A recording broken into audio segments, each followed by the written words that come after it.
So the purpose of your webinar is to bring your audience from their current state to a state that is closer to their desired outcome, okay? So usually when I ask the question, what is the purpose of your webinar? I hear two things. First, to get leads. Second, to provide value. So let's look at those. First, to get leads. That is not a webinar purpose. That is a webinar goal. And it's a great goal. If that serves what your objectives are for your business and your department, awesome. But we're going to move away from thinking about that as a purpose. Let's look at providing value. So this is another reframing that we have to do. The problem with the answer providing value is that it focuses the conversation back on us, the company running the webinar, right? It forces us to ask, what's my value? What valuable features does my product provide? What incredible expertise does my team have?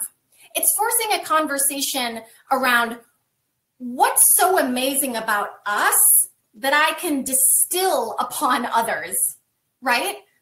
It's the wrong question. It's the wrong frame. The right question is, what is the desired outcome of my audience and how can I get them closer to it? This reframing allows you to focus back on your audience instead of thinking about yourself. And when you reframe in this way, as you're building a webinar and a webinar strategy, you're much less likely to put on a webinar that feels like an unwanted sales pitch, right? That's what so many of you noted about why you hate webinars, is because they all feel like someone's trying to sell you something. So what this requires of marketers, of those of us putting on webinars for our target audiences, is that we really have to know what that desired outcome is. And I really think that is actually where a lot of marketers are falling down.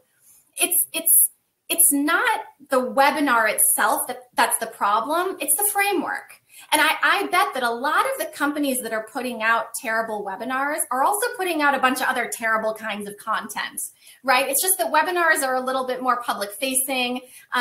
It's a lot easier to fall down on a webinar than it is in a white paper.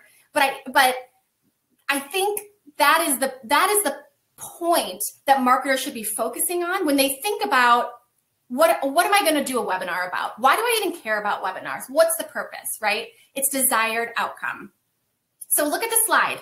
So currently, I have this picture of this woman who's literally like swearing expletives, right? She's like so angry. I call this the state of disbelief or unknowing, right? This is where your audience currently is. Maybe they are in a state of, they don't know your company. They don't know your brand. Maybe they're in a state of pessimistic, maybe they don't believe what it is that you're putting out. Your job is to bring them to a new state. Maybe that new state is one of, I'm excited to continue the conversation with this brand. I'm excited for a sales demo. I'm excited to learn more. Maybe it is, hey, I'm ready to buy, but maybe it's not. Maybe it's just getting them a little bit closer to what it is they need. It's like getting them to see that there's a light at the end of the tunnel.